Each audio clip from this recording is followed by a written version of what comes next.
Todos bienvenidos a esta presentación del libro Varela, Postura Pedagógica y Religiosidad. Me acompaña el doctor Pedro Gaudiano, que es el coordinador de esta obra, que después ya explicaremos cómo surge, y el profesor Agapo Palomeque, reconocido especialista en estos temas relacionados con José Pedro Gaudiano. Así que vamos a darle la palabra ahora a Pedro Gaudiano, coordinador de este trabajo, y luego a Agapo Palomeque. Bueno, buenas noches a todos, bienvenidos, muchas gracias por estar aquí presentes para la presentación en el interior por primera vez de este libro que se publicó el año pasado, salió en diciembre del año pasado, pero tenía que salir el año pasado porque en el 2024 se cumplieron 150 años de la publicación de la Educación del Pueblo de José Pedro Gaudiano. Entonces, el libro conmemorativo de estos 150 años tenía que salir el año pasado y por distintos motivos se pospuso un poquito. Se presentó en Montevideo y ahora estamos haciendo desde la Fundación Omar Irigoyen Paiva, que ha patrocinado este libro. Acá tenemos al presidente de la Fundación, Miguel Ferreira, también tenemos a Irene Oliveira y yo, quien les habla, integramos la directiva de esta fundación, que entre otras cosas se dedica, entre otras varias cosas, a rescatar a través de publicaciones elementos que son significativos pero poco conocidos, referidos sobre todo a la historia de la Iglesia o a la historia del Uruguay, referido sobre todo a temas que tienen que ver con determinados mitos que se fueron construyendo y que los tenemos mal ubicados en nuestro disco rígido mental. Entre ellos vamos a presentar directamente cómo surgió este libro, para derribar justamente alguno, no sé si derribar, pero por lo menos intentar desmontar algunos mitos que se han generado alrededor de la figura de José Pedro Varela y de su importancia en la historia de la educación en el Uruguay. En el año 2023 lanzamos desde la Fundación Omar Irigoyen Paiva un concurso de ensayos académicos. Propusimos una serie de temas y la idea era de, bueno, aquellos trabajos que fueran ganadores o mencionados por un jurado que se generó específicamente para estudiar estos trabajos, estos ensayos, iban a ser publicados en un volumen. Formaron parte de aquel jurado el profesor Agapo Palomeque, que sea quizás la persona que más sabe sobre la vida y obra de José Pedro Varela en el Uruguay, y creo no equivocarnos. Sinceramente es un honor que el profesor Palomeque que nos haya querido también acompañar hoy, y es un honor que él haya participado como uno de los miembros del jurado que estudió estos ensayos que se presentaron. Estuvo también integrando el jurado la profesora Susana Monreal, encargada del Seminario de Historia y Religión en la Universidad Católica del Uruguay, también una historiadora muy reconocida en los temas referidos a la educación. Y finalmente integró el jurado el doctor Leonardo Guzmán. El doctor Leonardo Guzmán, reconocido columnista del diario El País desde hace mucho tiempo, fue ministro de Educación y Cultura en su momento, y sobre todo hay un vínculo de amistad muy cercano del doctor Guzmán con Omar Irigoyen Paiva, que ha sido el fundador que hoy nuestra fundación lo honra y nos sentimos honrados de haber llamado a esta fundación fundación con el nombre de este hombre que realmente fue un visionario, un hombre que tuvo una mirada sobre la educación en el Uruguay y en América Latina muy, pero muy potente. Muy poco conocido quizás, pero que ha dejado un legado en toda América Latina. Él, junto con su esposa, Janet Alonso de Irigoyen, ambos cofundadores de esta fundación, junto con dos franceses, Jean Assam y Bernard Paris, fueron los que en el año 1970 fundaron el elenco latinoamericano de Viva la Gente. Un elenco que recorría prácticamente todos los países de América Latina, llevando un mensaje a través de un espectáculo musical con luces, sonidos, en aquel momento totalmente novedoso, pero además con un estímulo para el cambio y para despertar en los jóvenes realmente la posibilidad de iniciar un camino nuevo a través del autoconocimiento de sí mismos y de poner al servicio de los demás todas las aptitudes y todas las cualidades que los jóvenes tenían. Dos de aquellos jóvenes son Miguel e Irene, que decidieron dedicar su vida a este ideal propuesto en su momento por Mario Irigoyen.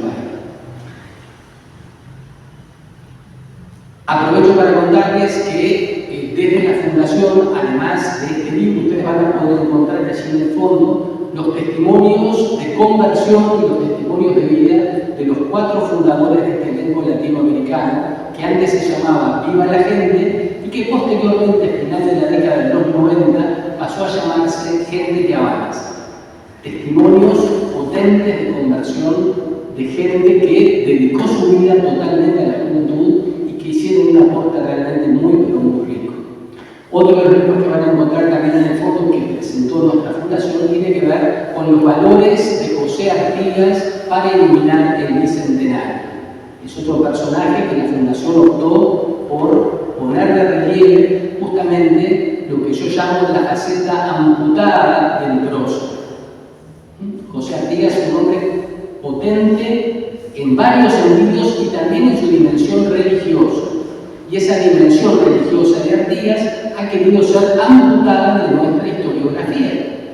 Entonces publicamos desde la Fundación este libro que se titula Los valores de José Artigas para iluminar el bicentenario, que ha salido con el auspicio del Archivo General de la Nación, nada menos por el aporte original que presenta en su contenido. Pero dedicándonos directamente entonces a este libro, simplemente comentarles que además del capítulo inicial que está a cargo del profesor Palomeque por expreso pedido, yo le pedí al profesor que en toda su vasta producción acerca de Varela focalizara especialmente el tema de la religiosidad de José Pedro Varela, tema del cual poco y nada sabemos.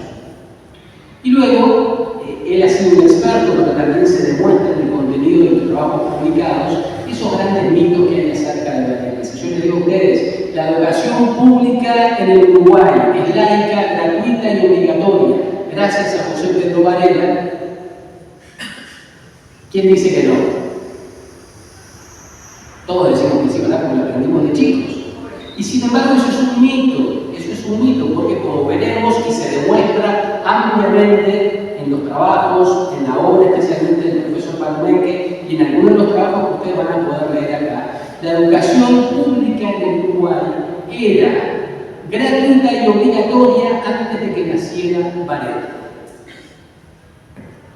Y la educación pública en el Uruguay, pregonada por Varela, el tema de la laicidad, acá en la tapa del libro, ustedes van a encontrar un manuscrito escrito por el mismo José Pedro Varela, que después fue publicado en el año 1874, donde él subraya justamente y dice lo siguiente, se los quiero leer, pero no les voy a explicar nada más del libro, solamente una breve frase, que dice así: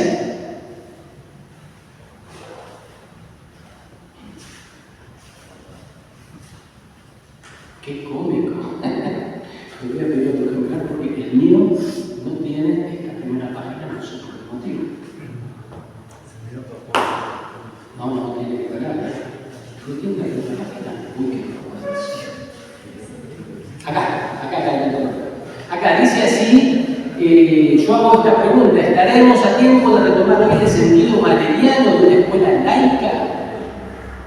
Y les leo, tomado de la Educación del Pueblo, esto que dice José Pedro Varela.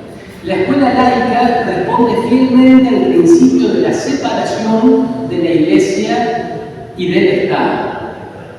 Desde que vamos a sostener la justicia y la conveniencia de no enseñar en las escuelas públicas, o mejor dicho, de no enseñar en la escuela los dogmas de una religión positiva cualquiera, empecemos por rechazar el cargo injusto que nos dirigen los adversarios de esta doctrina, diciendo que los que así piensan quieren el establecimiento de la escuela antirreligiosa. No, como dicen los americanos, es unsectarian,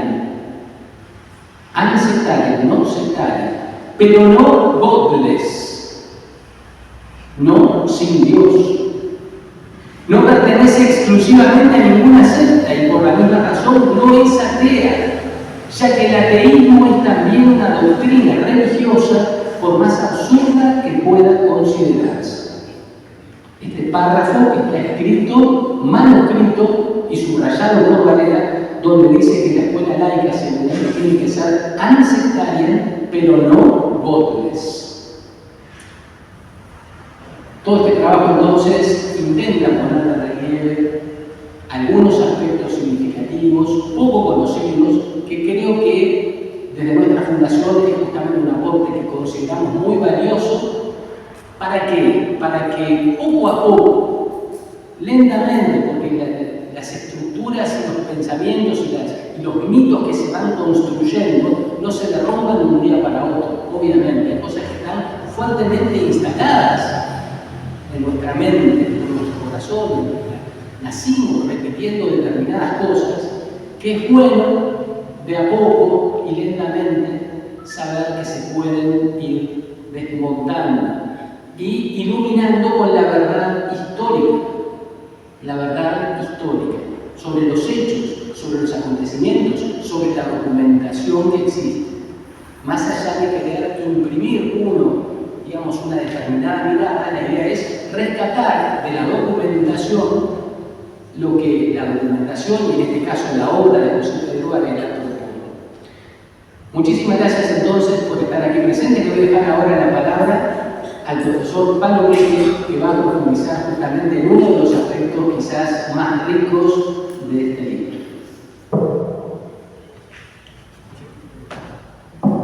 Voy a probar, si ustedes me contestan que pueden escucharme sin el micrófono. Sí. ¿Por el fondo? Sí. Si no me avino.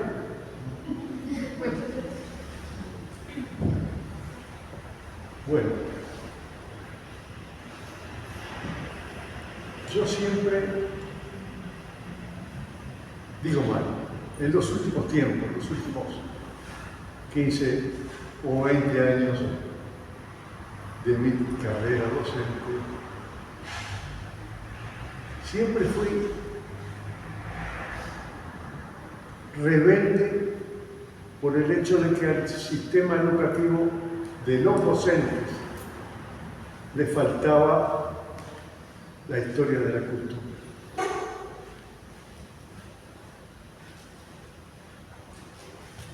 Hablar de ser humano y no hablar de la cultura, me refiero a la cultura social, aquello que Daniel Vidal decía, los artefactos y mentefactos de la sociedad.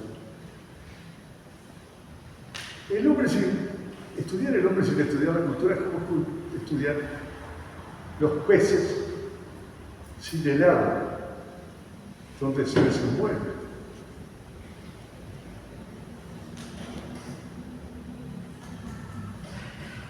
Porque el hombre está siempre rodeado y atravesado por la cultura,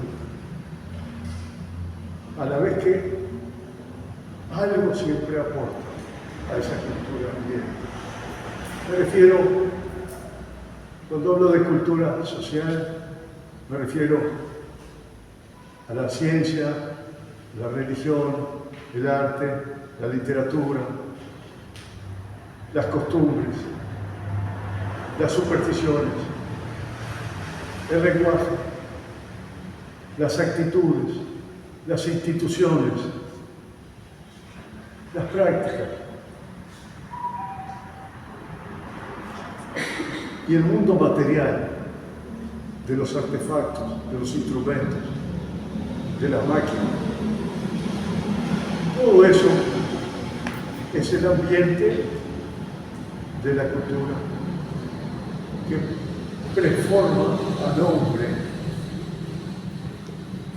y el hombre en cierta medida aporta. Olvidé hablar del lenguaje.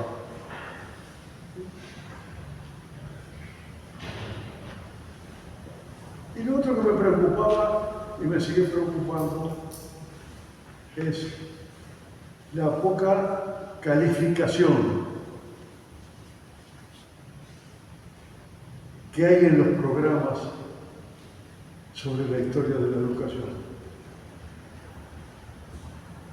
Porque me he convencido, después de tantos años de trabajar y de querer a la historia de la educación, de apreciarla como algo muy formativo y algo muy fascinante para el que quiere investigar. Me he convencido que bien enseñada, recalco, bien enseñada, la historia de la educación sustituye esa grave falta del estudio global de la cultura, que es como decir totalizador de la cultura,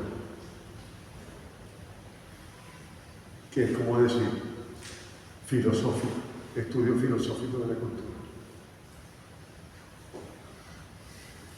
Por lo tanto, eso me ha impulsado a escribir algunas cositas. Y es un campo de la historia de la educación en lo que se relaciona con nuestro país y sus alrededores. Nunca se debe enquistar al país como objeto exclusivo del estudio. Ese campo es inexplorado, es virgen. Durante muchos años, los docentes, y yo también, estudiamos y repetimos sin aportar nada en ese campo virgen, que donde destapamos una piedra salta algo siempre. Y ese es un estímulo poderoso para los estudiantes. Puedo decir que todo el que se dedique con seriedad y con porfía a estudiar algún caso concreto de la historia de la educación, si lo hace siguiendo la metodología científica y el cuidado de no exagerar más allá de lo que se ve, tiene que hacer un trabajo valioso. Y eso yo no lo veía. Y eso fue lo que me impulsó a escribir y a tomar a Varela como objeto privilegiado, que lo fue. Y lo primero que hice fue buscar la obra.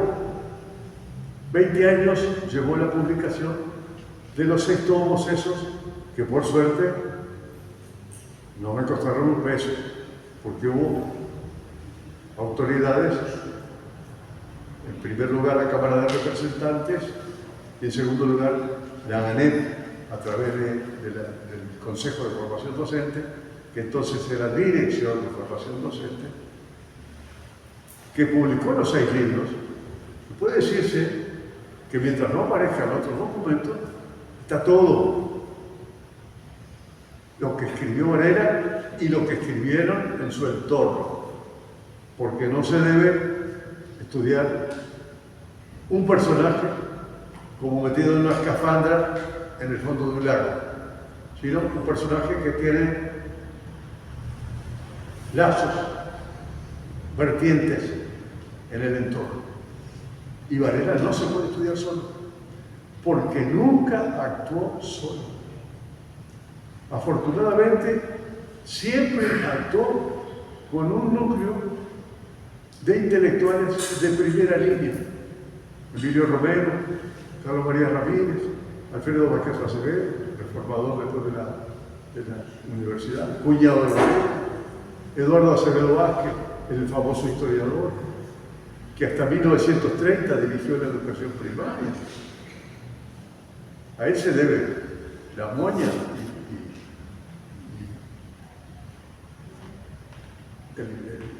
el guardapolvo blanco que caracteriza la escuela. Esos son simples, ¿no? Se ve, hubo más obras.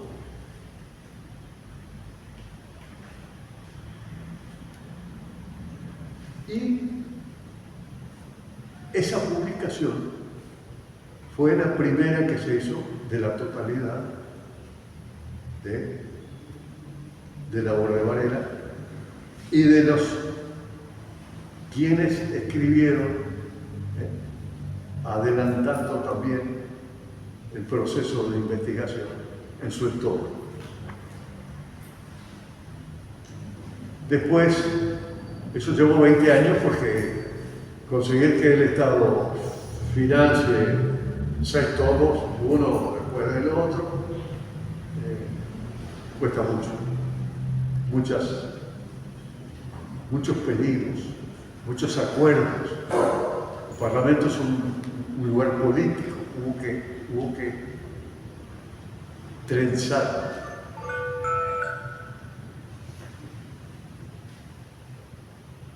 Asentimientos para que otros propusieran también otros libros que les interesaban. Bueno, llegó un momento que en formación docente se resolvió hacer una reproducción. Me la dieron a mí y yo aproveché para reordenarla más didácticamente porque el material que editó el Poder Legislativo, la Cámara de Representantes, el Senado no era cronológico. Y 6 tomos, si no se presentan con una cronología ordenada, es como un diccionario sin abecedario. ¿Dónde encontramos lo que buscamos? Y bueno, modernizamos eso y pusimos un prólogo aclaratorio en cada tomo, un resumencito del contenido. Así el estudiante y el profesor pueden saber en qué tomo está lo que les interesa. Me pareció que con eso la obra de José Pedro Varela estaba completa, pero faltaba algo más, porque el autor pone su alma en lo que escribe. Faltaba algo muy esclarecedor, que es la vida. Yo tuve la suerte de conseguir 2 cosas que me permitieron reconstruir la vida. Estoy hablando de la vida íntima, su pensamiento. Porque el hombre que escribe no es una máquina. Ama, odia, tiene envidia, tiene celos, tiene desgano. Todo eso impregna la obra y la explica. Un día me dijeron que estaba viva todavía una nieta de José Pedro Varela. Se llamaba Carmen Varela de Sáenz de Zumalá, que vivía. Pedí el teléfono y por suerte, no sé cómo, le caí en gracia y me mostró una cantidad de cosas. Ya ese día descubrí algo. Dicho sea de paso, es la última persona que yo sepa que se parecía, aún siendo mujer, a José Pedro Varela. Yo le dije, en tono un poco jocoso a unos amigos, ella me impresionó porque era Varela sin barba, idéntica. Está fallecida hoy, han fallecido sus hermanos, que los conocí, y falleció también su hija, o sea que no queda de esa rama, no queda nadie. Pero lo que ella me dio, lo que ella me mostró y me permitió fotocopiar, que eran unas 20 cartas que él escribió en 1875 a su esposo, cuando estaba autoexiliado, en pleno auge del militarismo. Ahí se ve un Varela distinto, un Varela temeroso, un Varela que llora, un Varela que extraña a su hijo, que habla con el retrato, que cuando está 15 días allá le parece que han pasado 2 años. Ese es el Varela de sentimientos, ese es el Varela entrañable que me permitió, en las cartas que él escribía, ¿a quién? A su mujer, que es el interlocutor más cercano y más entrañable y más íntimo que él tenía. Se había casado en el 73, el hijo nació en el 74, lactante era todavía.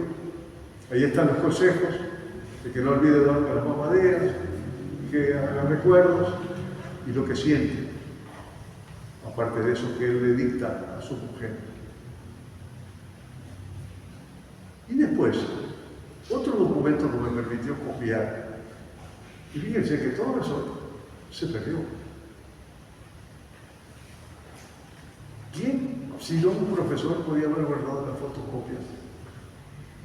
Y llegado el momento, darse cuenta de que aquellas fotocopias son, al desaparecer el original, que no se sabe qué destino tuvo, esos documentos copiados pasan a ser documentos históricos. Y eso fue publicado gracias a la Sociedad de Amigos de la Educación Popular, en el cuaderno número 2, 20 cartas, explicadas por mí, porque las cartas solas nos dicen todo lo que ordenadas uno puede extraer de ellas. Y lo otro que me dio, me permitió copiar, por suerte, que cuando quizá supe que no estaba el original, se lo ofrecí al Consejo de Primaria para que lo publicara. También hice un prólogo explicativo. Fue una agenda donde él escribía, a veces con lápiz tinta. No sé si le recuerdan, sus padres, sus abuelos saben que había un lápiz que se mojaba y era como tinta, pero le quedaba la boca violeta. A veces con tinta de mojar. Hay una parte que está escrita sobre una mula cuando iban ascendiendo en Brasil a una loma. Viaje turístico. Todo eso con letra difícil de interpretar. Era una agenda donde iba poniendo las cosas que se le iban ocurriendo, algunas muy cómicas, otras que si se hubieran sabido en Montevideo no las publica. Lo que sintió frente a un amante, que al principio la despreciaba porque era puro sexo, y después cuando iba en el mar la extrañaba. Después le hizo una poesía que mostraba que se había enamorado de ella. Todas esas cosas yo se las regalé al Consejo de Primaria para que las publicara. Están publicadas y lamentablemente no se venden. Lo de la Sociedad de Amigos, las cartas, a su mujer sí se vende. Van quedando pocos. Y al final dije, bueno, tengo al hombre completo. Recopilé su obra, indagué en las turbulencias íntimas de su persona, que todo el mundo las tiene, sus pensamientos más íntimos, su poesía, etc. Y por eso dije, este es el último libro que voy a escribir, que reúne, en síntesis, la obra y los sentimientos. Interpreta. Yo creí que era el último, pero después el amigo Pedro Gaudiano, no digo sus títulos, ya los conoce, me instó a que formara parte de un tribunal. Y leído el tribunal y realizada la evaluación, descubro otra cosa. Descubro que ha nacido de vuelta, cuando yo creía agonizante, la historia de la educación. Este libro es un libro de la nueva generación. Es un libro de las promesas. No importa que ninguno va a tener mi edad, por supuesto, que tenga 40 o 45 o 38. Para ustedes que son veinteañeros, son viejos. Pero son nuevos en cuanto a que hay impulso de creatividad y acá aparecen esos trabajos.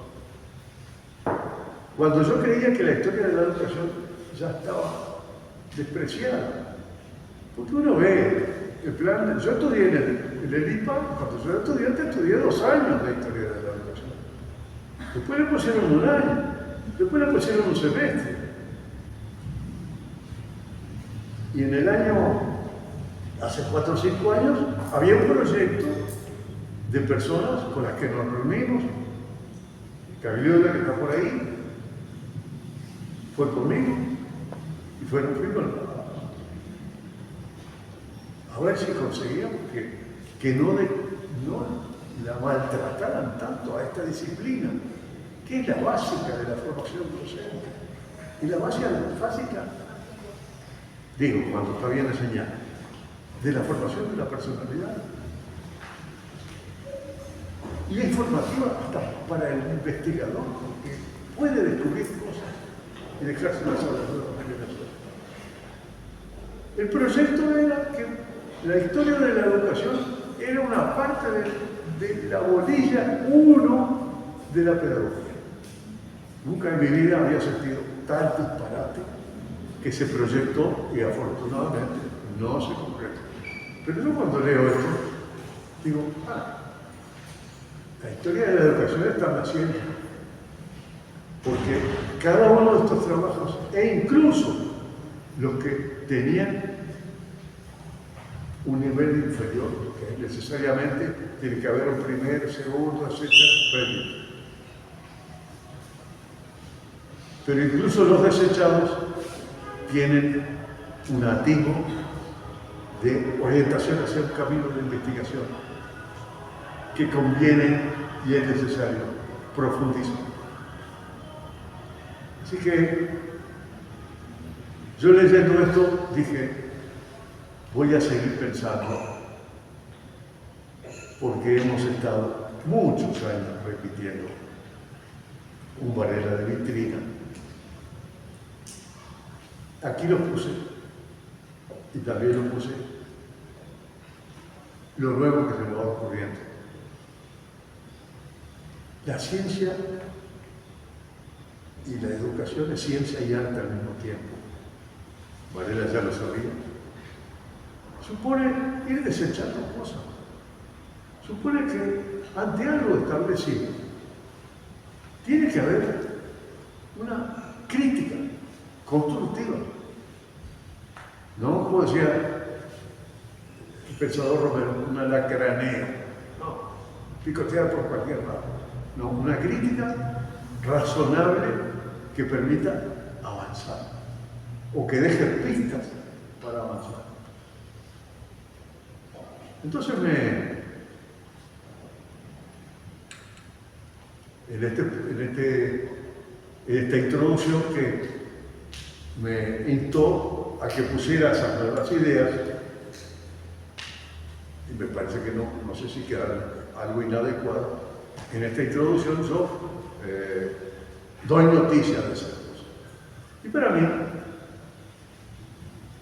no voy a dar la explicación, sino quiero inyectar la curiosidad.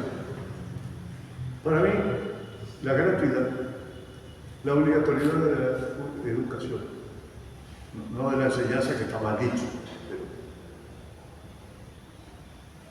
ya lo he explicado eso. ¿Por qué no? Y la laicidad no define de ninguna manera la obra bareliana. Yo pongo un ejemplo siempre. Se llueve el techo. Llamo a alguien que sepa y pone la escalera, sube con el balde, la manija pesada con las herramientas y algo de material. Trabaja ahí arriba y baja. Está solucionado el tema. Ahí pongo yo, en el techo arreglado, pongo el legado de Varela. Y lo demás, libertad, gratuidad, obligatoriedad de la educación y laicidad, son los instrumentos, la escalera, aquello de que se sirve el creador para hacer la creación, que es la reforma. Varela siempre dijo, la reforma es el método, y el método tiene auxiliares. La prueba está en que, primero, muchos aplicaron y defendieron la obligatoriedad de la educación. Yo puse en una oportunidad anterior que tenía más tiempo, ahora no lo tengo, por respeto a los estudiantes que tienen que ir. Puse un ejemplo de 1790 a 1799. Las tres etapas que se desarrollaron en el Cabildo fueron la enunciación de propósito, mandaron a buscar un maestro Oberstein, la aplicación efectiva, eso fue en el 90. En el 94, la aplicación efectiva y la reglamentación, porque se fijó la sanción para los padres que lo mandaban a los hijos, todo en el Cabildo de Villa Soriano. Y la tercera etapa fue la fundamentación filosófica y pedagógica que hizo Benito López de los Ríos, aplicando, ellos eran alcaldes de segundo voto, es decir, no eran personas especializadas en educación. Pero ¿cómo se les ocurrió crear ese instrumento y aplicarlo en una escuelita de Villa Soriano? Benito López de los Ríos fue el que hizo en una página, no en 10 páginas, no una canilla, la fundamentación filosófica, pedagógica y sociológica de la obligatoriedad de la educación. Increíble, la concisión. Y esa no fue la buena manera, para nada.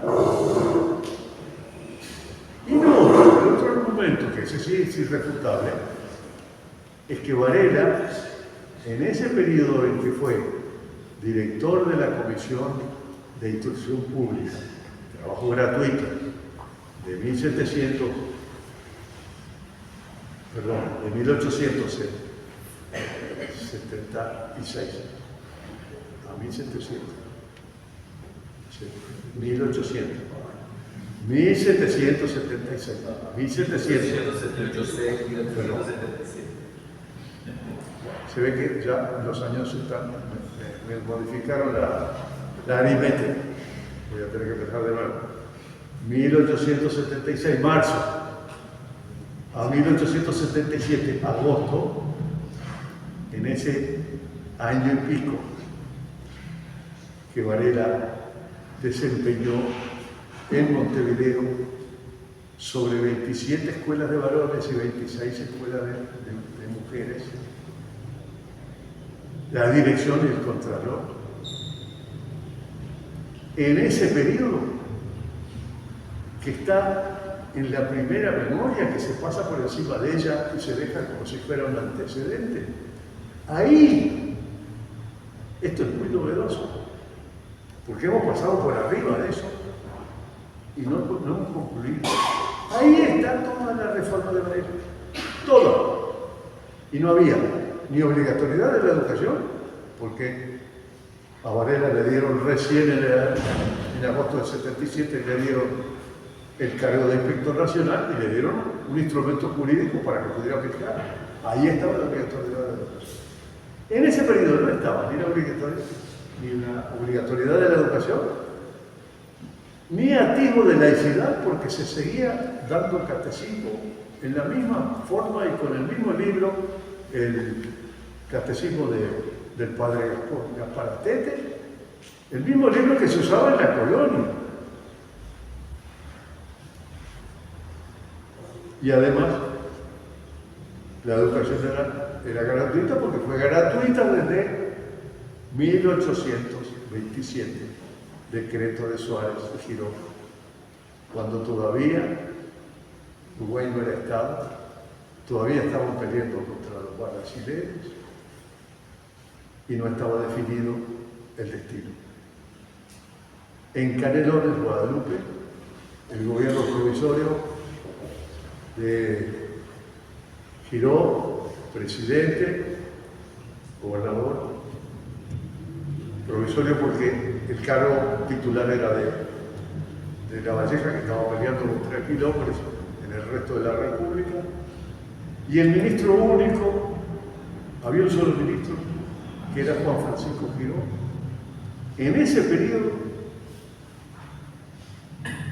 mayo 16 de 1827, 50 años antes de que Varela naciera, se decretó la gratuidad absoluta de la escuela uruguaya, de la provincia de la entonces, oficial, donde se podía cobrar en la escuela de después. Así que, si no hubo una reforma popular de Varela en ese periodo, y si además la reforma de Varela recién se realizó antes de que tuviera como instrumento la laicidad, que tampoco se logró, sino que fue un proceso, ni la obligatoriedad de la educación, entonces puedo decir que ninguno de esos tres términos define a Varela. Vean ustedes, yo en este libro hago, en la página, capítulo 7, yo voy a regalar unos libros, se los voy a dar al profesor Javiola, para que, si él no tiene, yo creo que no tiene. Sí, sí. Le obsequie a los profesores para que los alumnos puedan tener conocimiento de eso. La reforma verdadera de Varela se hizo sin la obligatoriedad de la educación, que es un mero instrumento, y eran reformas audaces. Todas se hizo.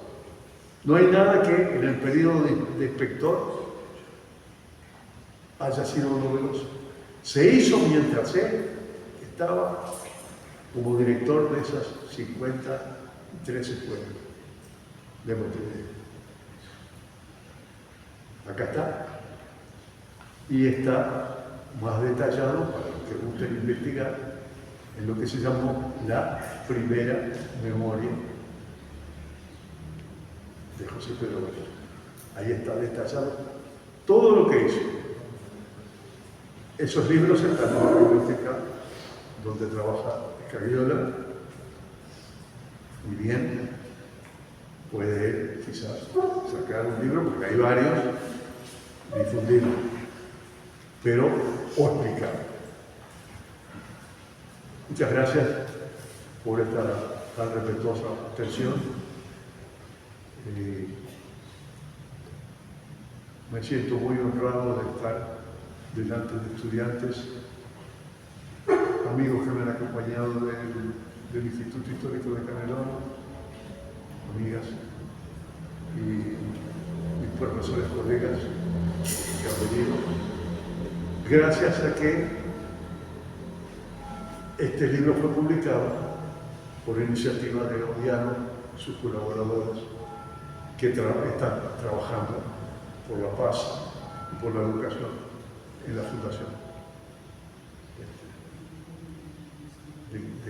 de cuyo nacimiento y trabajo a él han explicado. Muchas gracias.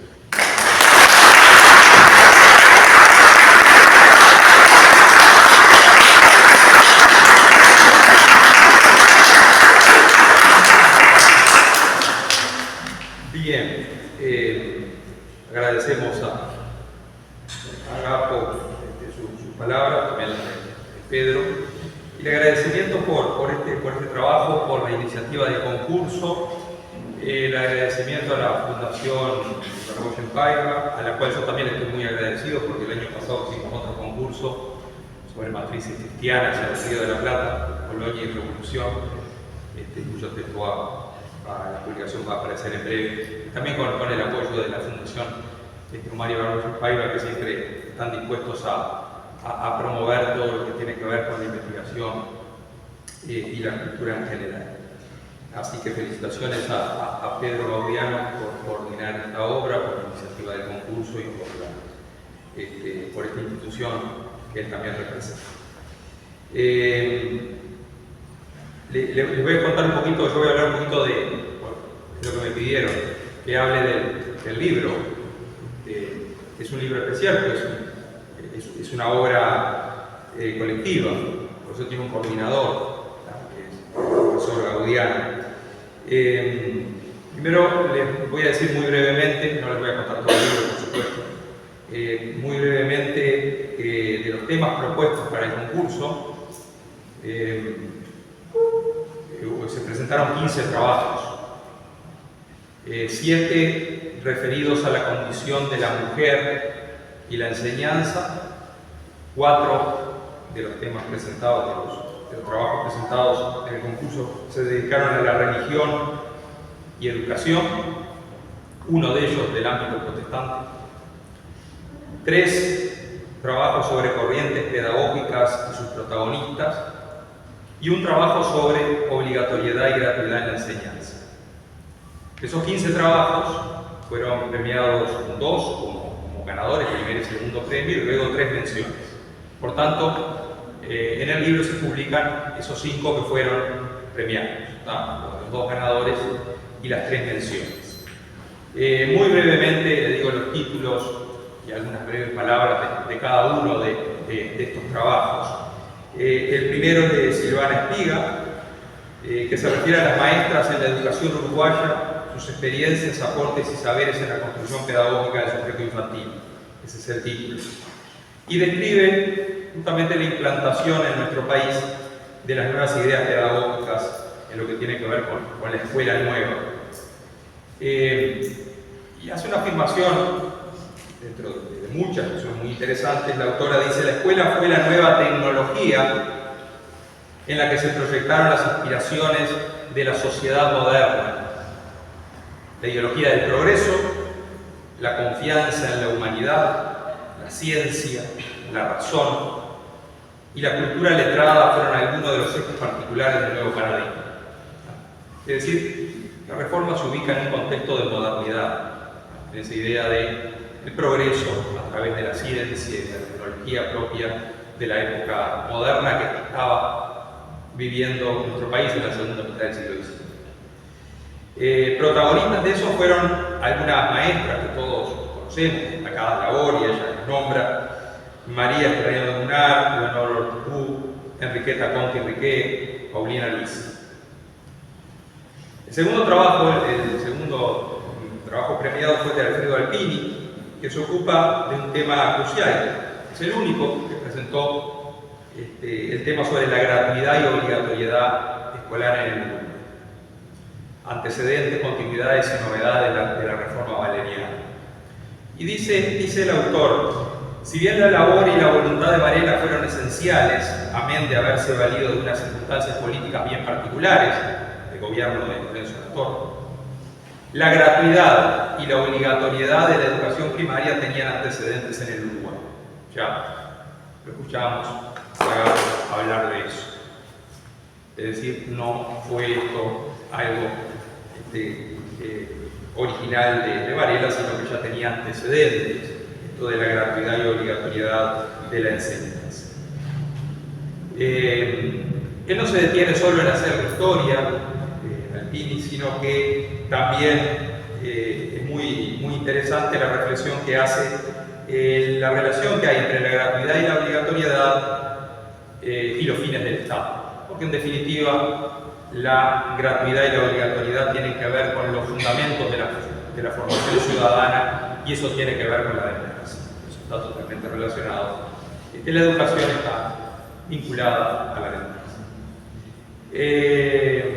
Otro trabajo es el de Marcela Guerrero. Interesante estudio porque es sobre religión, pero es la relación de José Pedro Varela y los aportes educativos protestantes en el Uruguay. Generalmente nosotros siempre hablamos de religión referido a la religión católica, pero bueno, también hubo un movimiento protestante, sobre todo metodista, en la segunda mitad del siglo XIX, que entró también en relación con Varela. Entonces ahí analiza la autora esta porción de la sociedad de la segunda mitad del siglo XIX, que son los protestantes metodistas, y destaca la influencia que tuvo la educación del pueblo, concretamente en ese colectivo, y en esa época estaba sumergida en lo que comúnmente llamamos proceso secularizado. Un grupo de autores son Gabriela Pena Schneider, María Pía Ginesca Pena y Roberto Diego Pena Schneider, dedican su trabajo a las maestras valerianas. Dicen textualmente su aporte liberal, humanista y democrático a la formación del carácter moral y cívico para la convivencia republicana. Entonces, además de las maestras que ya nombramos antes, ellos agregan a María Vittori, María Espínola, Clelia Vitale D'Amico, Débora Vitale D'Amico, María Orticochea, Blanca Samonati de Parodi. Este gran valor histórico, este trabajo por el relevamiento que realiza de la obra de figuras que son poco recordadas a veces en los ámbitos educacionales. Y luego un trabajo de Camilo Martínez Rodríguez que se titula Anónimas, ilustradas y valientes primeras generaciones de maestras de la Reforma Valeriana, 1877-1910.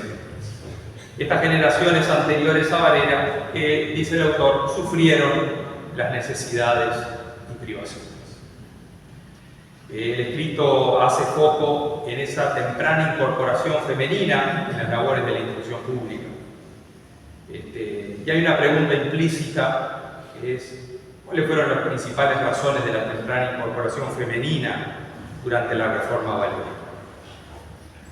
Bien, estos son entonces los 6 trabajos que componen este libro, los 5 trabajos que componen este libro, que se coronan con un sexto que es la introducción, que es la introducción para el final, que es la introducción que hace Agapo Galón. Y la dejé para el final porque creo que tiene algunos elementos, como él mismo lo dijo, no sé mucho que tiene que ver la introducción con el resto de los trabajos, ¿no? Me parece como que quedó media colgada ahí, pero es interesantísimo, ¿tá? Es decir, a mí lo que me interesa es el contenido, ¿tá? Es decir, más allá de que la introducción tenga mucho que ver o no con el resto de los trabajos. La culpa es de Gaudiano, que es insistente. Entonces, bueno, insistió que escribiera y agradecemos la insistencia de Gaudiano y la disponibilidad de Agapo porque nos deja un muy interesante a modo de introducción, que nos provoca porque destierra ciertos mitos, ya lo dijeron, que no estoy diciendo nada nuevo, lo dijo Pedro desde el inicio, que ciertos mitos que nosotros tenemos acerca de Varela y la educación, ciertos mitos en los cuales vivimos. Tenemos muchos mitos, bueno, este es uno de ellos. Entonces, nos abre la posibilidad, el libro todo, pero me refiero a la introducción de Agapo, nos abre la posibilidad de pensar de un modo un poco menos rígido y de discutir sin prejuicios, ¿no? Porque a veces nos aferramos a ciertos mitos, a ciertos prejuicios y los defendemos en forma casi irracional. Entonces yo quiero señalizar al menos tres elementos, tres cosas que me llaman la atención. En primer lugar, bueno, no voy a repetir lo que dijo Agapo, que el gran aporte de Varela es el método. Ese es el fin de la obra de Varela, el método, no la laicidad, gratuidad y obligatoriedad, que en todo caso son fines. Son medios. El fin es el método. Y otro elemento importante que dice que la otra iniciativa que promueve Varela es la igualdad esencial entre el varón y la mujer. Esas son las dos grandes ideas originales de Varela: el método, la educación, y la igualdad entre el varón y la mujer. Estamos hablando de la segunda diferencia. Entonces, a raíz de esto lo que me despierta, cuando dice que la gratuidad, obligatoriedad y laicidad son medios para el fin, pienso fundamentalmente porque, claro, uno trae un poco agua a su molino. Yo no entiendo mucho del tema de la gratuidad ni de la obligatoriedad, pero bueno, soy un poco más sensible a los temas de laicidad, por lo menos a eso me he dedicado hace mucho tiempo, no directamente a la laicidad, sino más bien a la libertad religiosa. ¿Y por qué entonces hago mención de esto? Porque me interesa mucho que Agapo diga que la laicidad es un medio. Porque la gran mayoría de nuestras discusiones hoy en día, aquí en nuestro país, acerca de la laicidad son totalmente estériles. No llegan a ningún lado, ni van a llegar nunca a ningún lado. En la medida que sigamos considerando que la laicidad es un principio que es un fin en sí mismo. Cuando la laicidad en la educación y la laicidad en el Estado es un medio, es un instrumento. Y nosotros nos desgastamos mucho discutiendo sobre instrumentos y no discutimos sobre los fines. ¿Qué concepción de libertad de conciencia, qué concepción de libertad religiosa, qué concepción de libertad de creencias quiero construir? Ese es el fin. Y a raíz de eso voy a utilizar los mejores medios posibles. Y en ese caso, la mejor versión de la laicidad que sea posible para asegurar los medios que busco, que son los valores fundamentales o los derechos humanos fundamentales, como los llamamos hoy, de la libertad de conciencia, de la libertad de creencias o de la libertad religiosa. Entonces me interesa muchísimo que Agapo, que es un especialista en este tema, diga que la laicidad es un medio, porque realmente es lo que yo creo, que la laicidad es un medio. Y hay otro elemento que me parece muy interesante, que hace referencia a Agapo, que también es algo que se sabe poco, que en el seno de la Sociedad de Amigos de la Educación Popular, es decir, lo que luego será la Escuela Elvio Fernández, que dio origen a la Escuela Elvio Fernández, allí nos enseñaba el catecismo católico. Estamos hablando de la década finales de la década del 60, sino que se llegó a un acuerdo de enseñar los tres principios, cito textualmente, los tres principios reconocidos por toda la humanidad civilizada: Dios, la inmortalidad y el deber.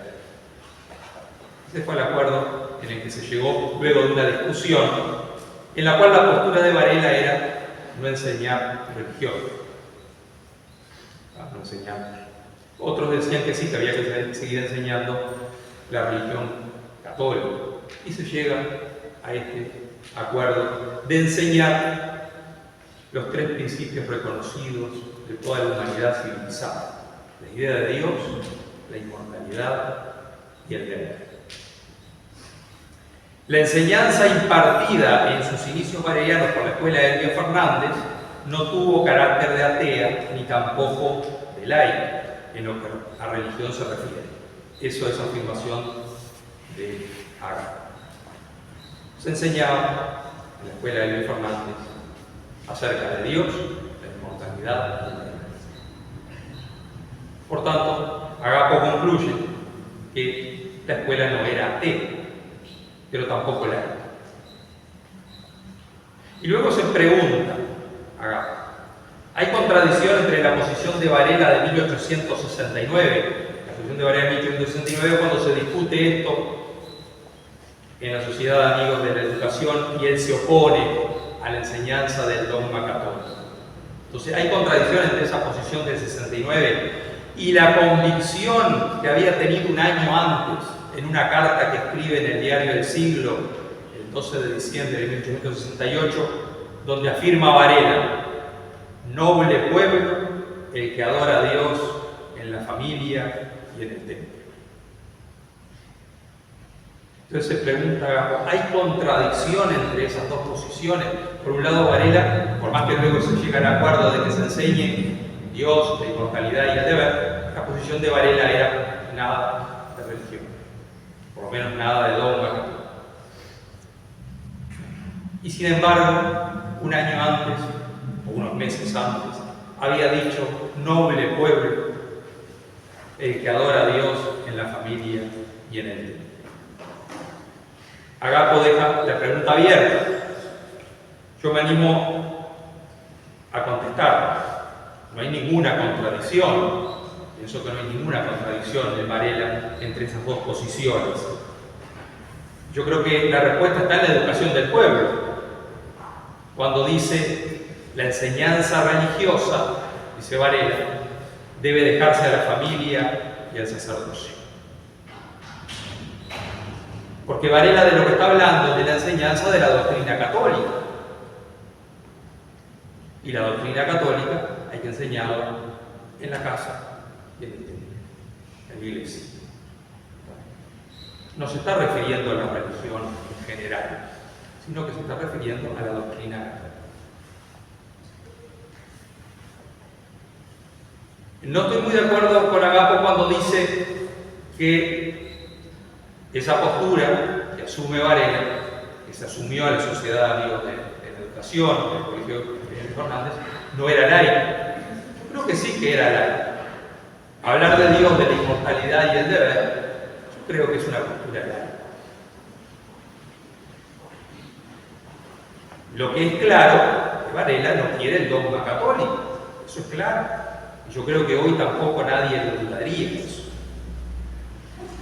Yo creo que hoy enseñar el dogma de una religión, la doctrina de una religión en una escuela pública no tiene ningún sentido. Para eso está la familia y está la iglesia. Ahora, no se podría hablar de Dios en la escuela, de Dios, de la inmortalidad, del deber moral. Si se hablara de Dios y no del catecismo católico, no de la doctrina católica o de la que sea, Dios, la idea filosófica de Dios, que nuestra idea filosófica de Dios es la del Dios cristiano, no, es la de nuestra cultura occidental, era la idea que tenía Varela cuando hablaba de Dios, el Dios cristiano. Pero sin descender a lo que es la doctrina acerca de ese Dios de la Iglesia Católica. No se podría hablar de ese Dios, de la idea de Dios en la escuela, sin romper aparentemente la laicidad. Yo creo que sí que se podría. Yo creo que se podría. Porque aquí tenemos, creo que aquí viene un tercer punto, que es de la concepción de la laicidad que tenemos. Ya dije al comienzo que la laicidad es un medio. Ahora Agapo luego hace también una distinción entre laicidad y laicismo, distinción clásica entre laicidad y laicismo. Yo hablaría más bien, por la época en que debemos ubicar la educación del pueblo, entre laicización y secularización, que son dos cosas distintas. Hablamos que en Uruguay se dio un proceso secularizador en esa época. Yo creo que más bien se dio un proceso laicizador. El proceso laicizador busca la desacralización, busca desterrar todo vestigio religioso de la sociedad, se impone en forma autoritativa, se intenta quitar la religión no solo de los espacios públicos, no solo en el poder público, sino también en la sociedad. La secularización no tiene fractura social. La secularización la vivieron la mayoría de los estados americanos en el mismo tiempo que nosotros. Lo nuestro fue un proceso de laicización, se desacralizó.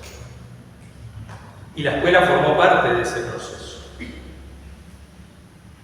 De ahí un poco creo que la postura de Varela. ¿Por qué Varela no replica lo de Elvio Fernández, la escuela de Elvio Fernández, de enseñar, de proponer enseñar la idea de Dios, de la inmortalidad y el deber? ¿Por qué no lo replica? Apenas unos años después, menos de una década después, en la educación del pueblo. Ya se estable la raza en la religión. Volvemos a aquello del primer trabajo que yo le hice énfasis, la modernidad. La modernización nuestra, la del siglo XIX, fue una modernización capitalista y estatista, impuesta a través del poder público y a través de la política. Y había que quitar de todos modos la religión, que se consideraba que era un atraso, que era algo garantista, que era algo que no favorecía el progreso. Y lamentablemente esa idea se ha arrastrado a lo largo del tiempo y todavía hoy seguimos repitiendo que ese proceso se opuso a una religión que atrasaba y que sobre todo que estaba en contra del progreso. La religión, la Iglesia Católica, estaba contra del progreso. Y otro mito: la Iglesia Católica competía con el Estado por espacios de poder. Y no soportó que le quitaran los cementerios, no soportaba que le quitaran el registro civil, no soportaba que le quitaran la religión en la escuela. Lamentablemente nosotros los católicos no hemos escrito nuestra historia. El gran debe que tenemos es una historia de la Iglesia de Uruguay. Hoy estamos trabajando en eso, pero ese es el gran debe. Y nosotros seguimos repitiendo la historia que se escribió, la historiografía que tenemos, que defiende eso que también considero que son mitos. La Iglesia nunca se opuso al progreso. La Iglesia no le molestó que le quitaran los cementerios. El conflicto de los cementerios se solucionó en 15 días. Y si hubo conflicto, porque Jacinto Vera estaba en la campaña, no estaba en Montevideo. Cuando vuelve a Montevideo soluciona en 15 días el conflicto de los cementerios.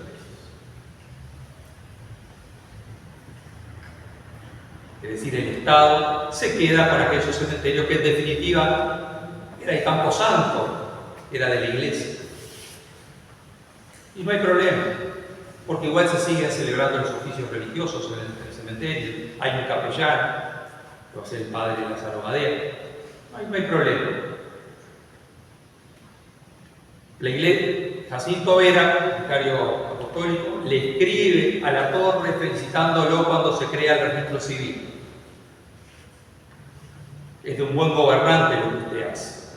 A la Iglesia no le quitaron nada.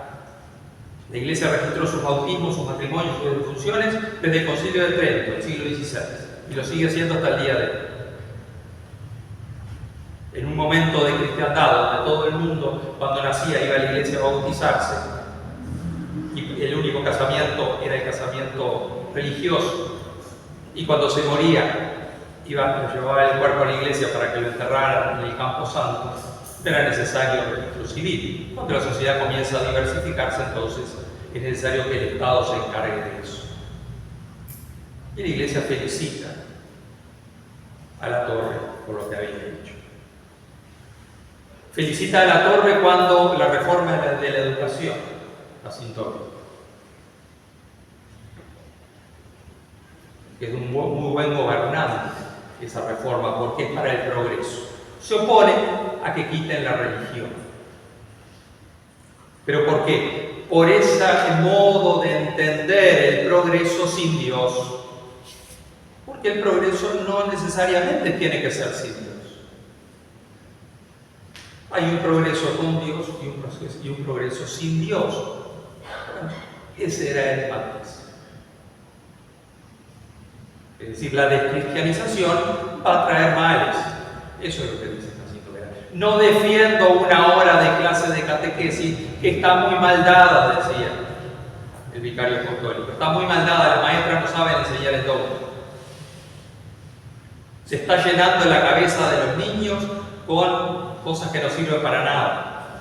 Se le está haciendo aprender de memoria cosas que no sirven para nada. No defiendo la hora de catequesis.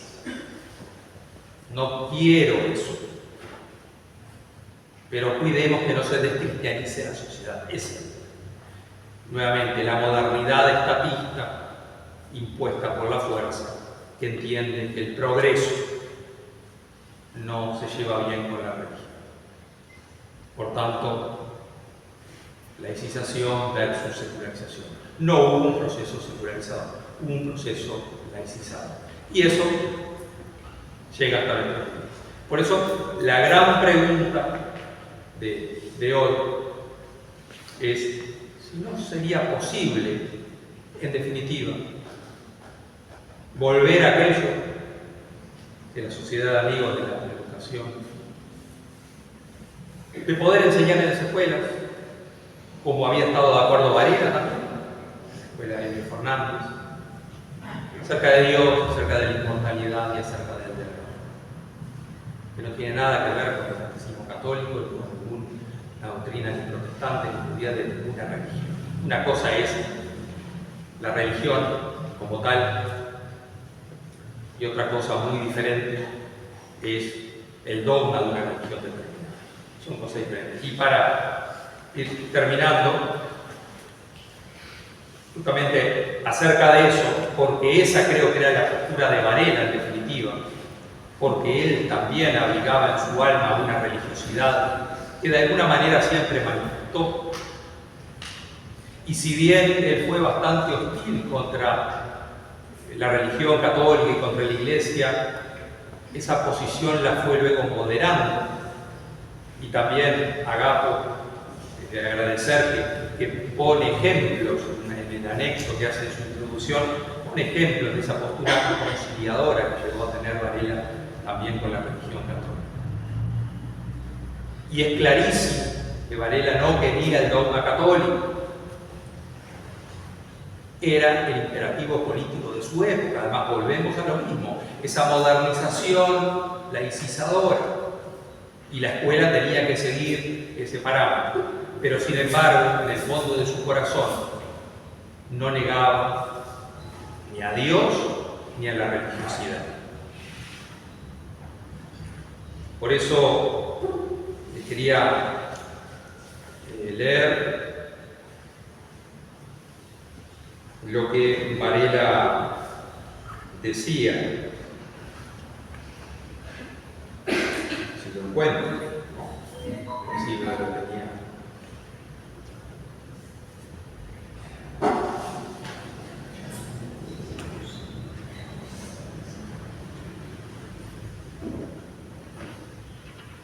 Que ya lo voy a encontrar, pero lo tenía acá escrito.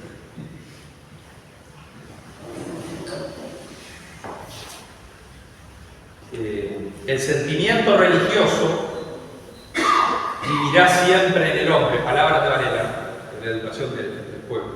El sentimiento religioso vivirá siempre en el hombre y el misterio de lo desconocido solicitará activamente los impulsos del alma humana.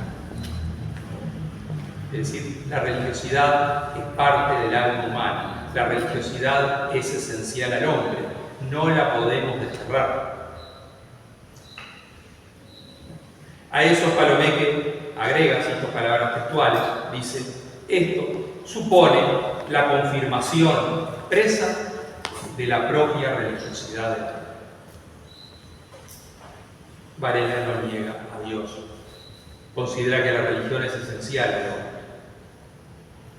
Yo creo que todavía está entonces por realizarse una tarea en nuestra educación de crear una verdadera laicidad. Una laicidad que no excluya, que no haga tabla rasa, como se hizo en la segunda mitad del siglo XIX, porque la religión era enemiga. Una laicidad que incluya lo religioso, porque como decía Varela, que incluya lo religioso en general, insisto, no un dogma de una iglesia particular, porque no se puede excluir la religión, porque como decía Varela entonces, el misterio de lo desconocido, la religiosidad, solicitará activamente los impulsos del alma. Muchas gracias.